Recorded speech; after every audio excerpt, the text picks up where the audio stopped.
You're watching Youth TV, empowering you. Good evening. Welcome to our Lifestyle and Behavioral Hour. I'm Dr. Agaba Collins. I'm a medical doctor by profession and also with special training in medical physiology. So today our topic will be about deep vein thrombosis. And we'll start by defining what deep vein thrombosis is. So in our body, we have two types of vessels, the veins and the arteries. The veins take blood from the periphery of the body back to the heart, while the arteries move blood from the heart under pressure because the heart has pumped this blood to the rest of the body. That means that the blood in the veins, because it is coming from the periphery of the body, let's say in your lower limbs, does not move under significant pressure. What actually makes this blood move is because your muscles contract as you move, and the blood then moves against gravity back to the heart. So when we say that someone has a deep vein thrombosis, it means that the blood in these veins, the vessels that are going to be taking blood back to the heart, has become clotted. So the blood has formed a semi-solid mass. So generally, your blood should keep in a liquid state from the time you are born till the time you die.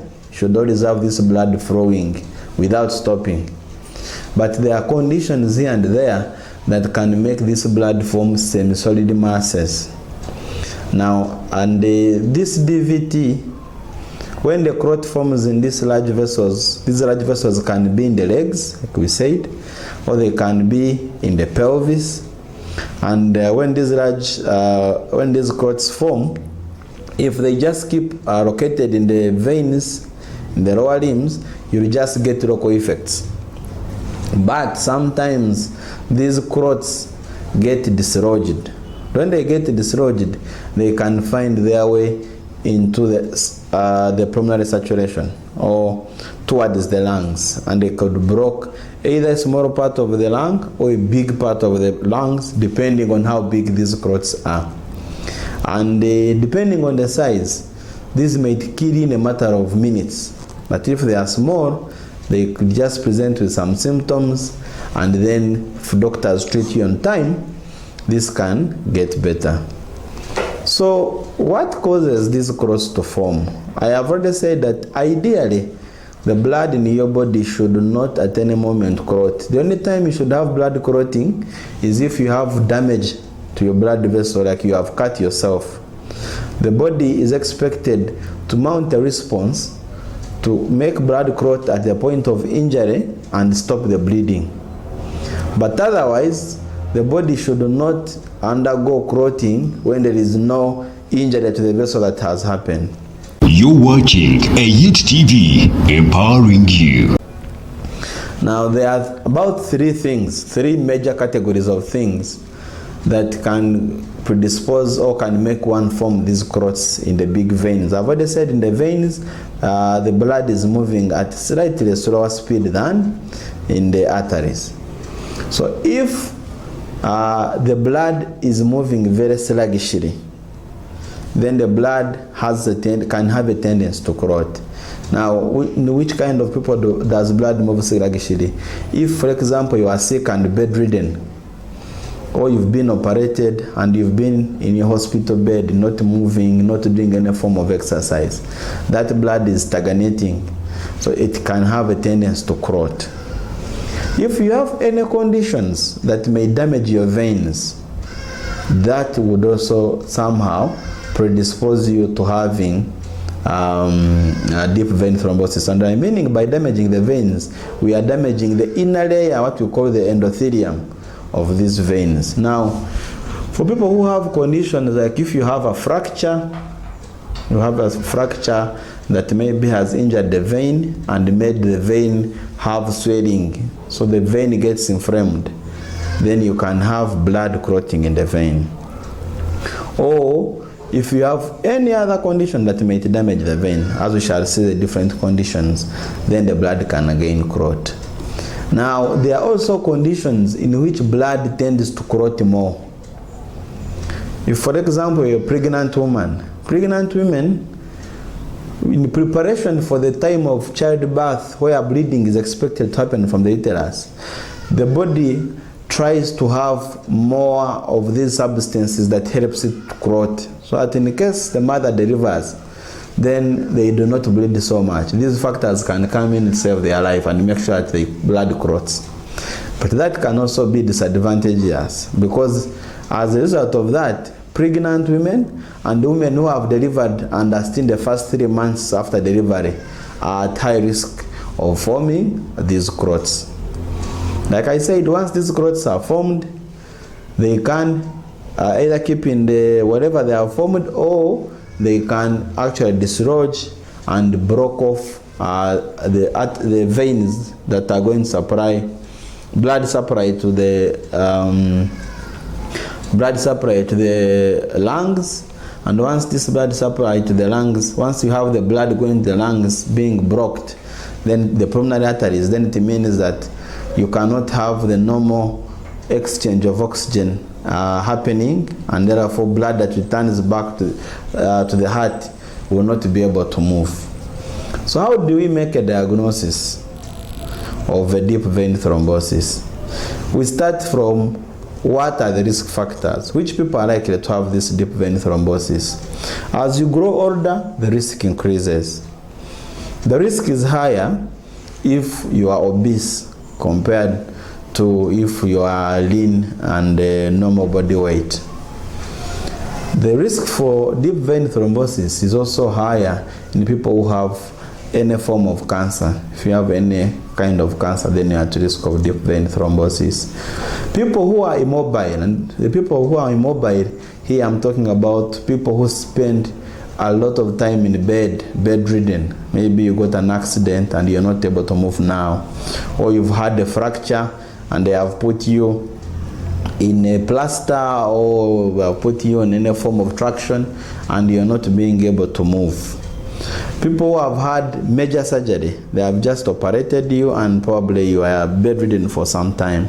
That alone, that kind of immobility. People who travel long in planes, keep in a plane seated for over 4-6 hours minus doing any form of exercise, all that will cause the blood to stagnate. When the blood stagnates and doesn't move, then it can easily clot. Like I said, what makes this blood move is as you walk, as you do these exercises and the muscles contract of the lower limbs, they push blood upwards through the veins. So if anything, for any reason you are not moving, then you are at risk of getting deep vein thrombosis. We talked about conditions in which there is damage to the endothelium of the vessels, and there we talk about people who have fractures, people who get pelvic infections. Patient gets, let's say, operated, like let's say, for example, pregnant women, they get operated and maybe they get infection. So that infection causes damage to the inflammation to the vessels within the pelvis, and that again can put you at risk of forming clots. How do we make a diagnosis? How do we come to know that, how as a patient, how can you know that maybe I have a deep vein thrombosis? One of the signs that you can tell is that a patient, or you will find that you have swelling on one side of the leg, for example. One side swollen, painful, feeling hot, and you can notice that difference, that there is a difference in the sizes of the legs. That is if the DVT is still localized within the limb. For the unlucky patients whom the clot has gotten dislodged and has moved towards the lungs, they may have symptoms like chest pain, they have difficulty in breathing, they could become very sweaty, and their heart could begin racing. Now, there are many conditions that can present similarly.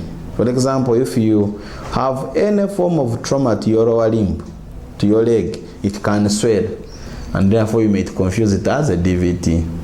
Or anything that might cause that, like a bee sting, that can cause the leg to swell, again, that may be confused as a DVT.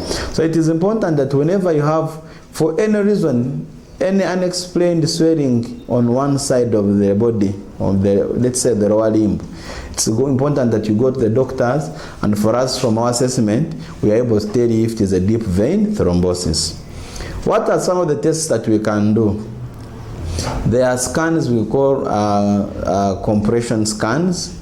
So usually when the vein forms these clots, these semi-solid masses, it impedes the flow of blood from the lower limb to the upper, from the lower side of the body to the upper side of the body. So when we do this scan, we are able to demonstrate that there could be a deep vein thrombosis in this lower limb. So these scans also have what we call color Doppler, and therefore they can look at any flow disturbances in the limb and be able to tell that this leg might have a clot.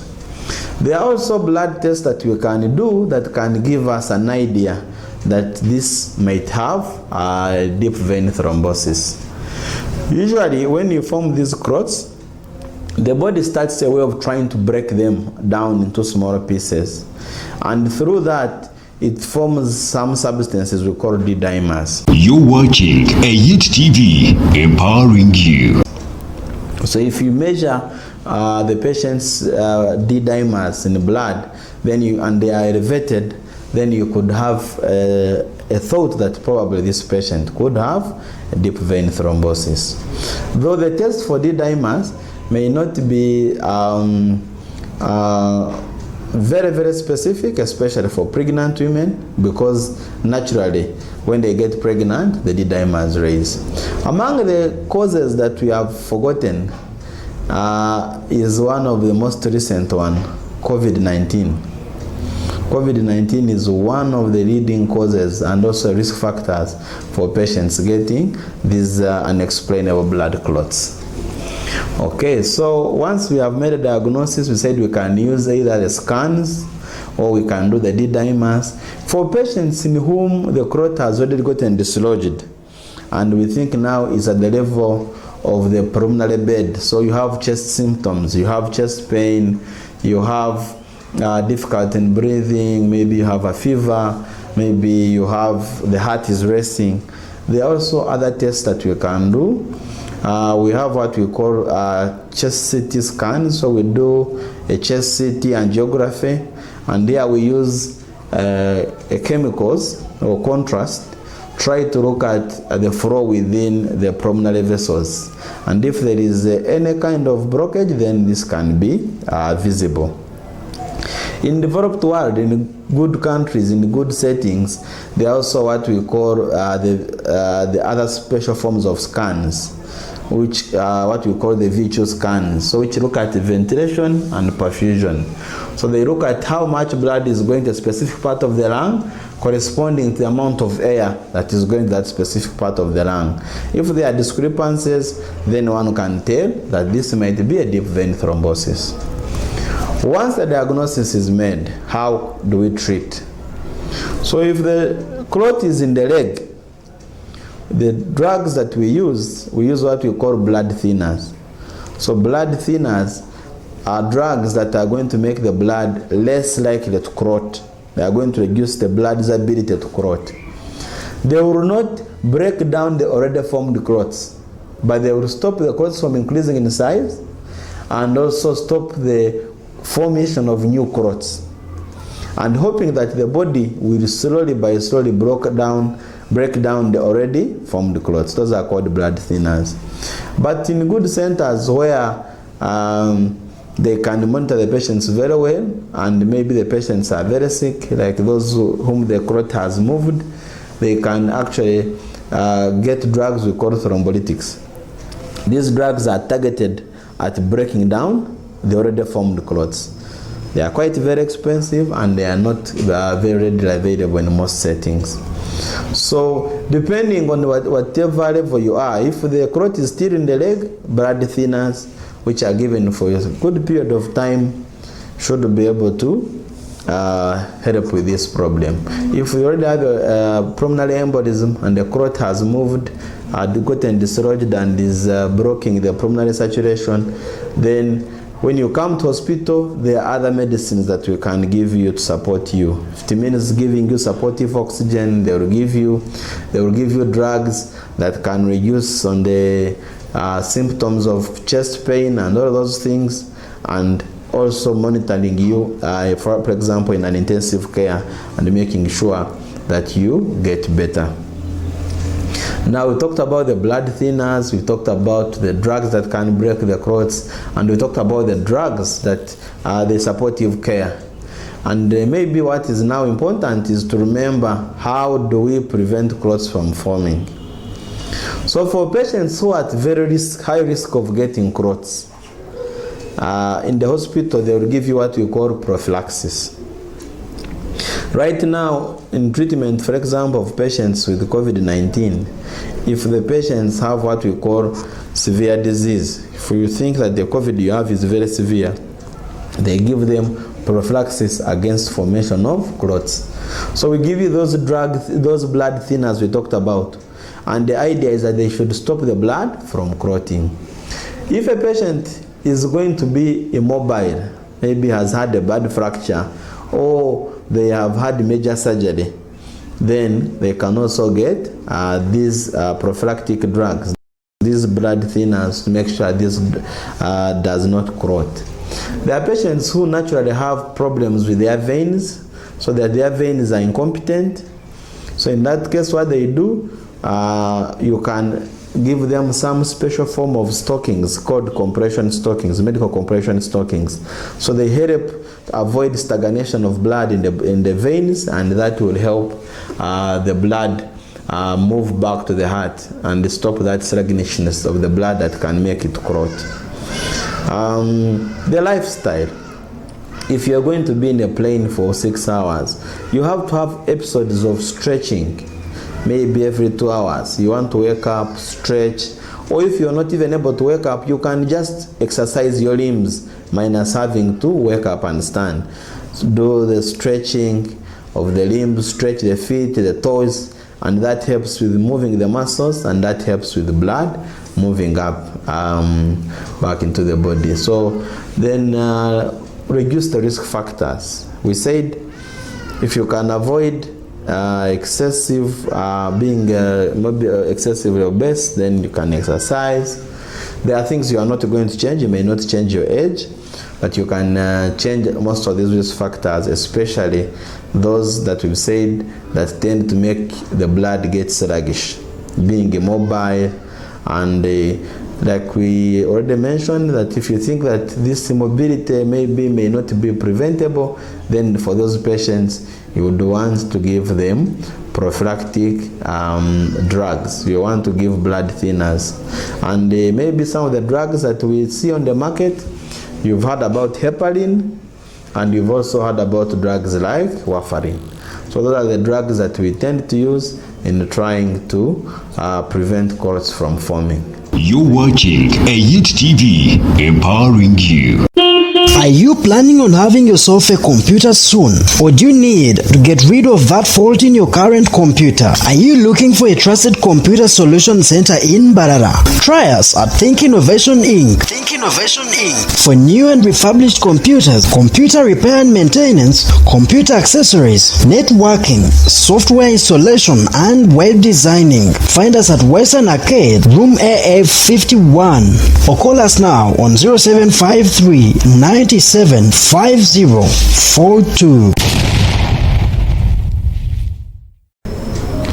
So thank you for spending your time to listen to this medical advice, and we encourage you to always tune in AIT TV every Thursday 5 p.m. for more and more learning about most of these medical conditions. Thank you. How to tell the difference between real or fake honey.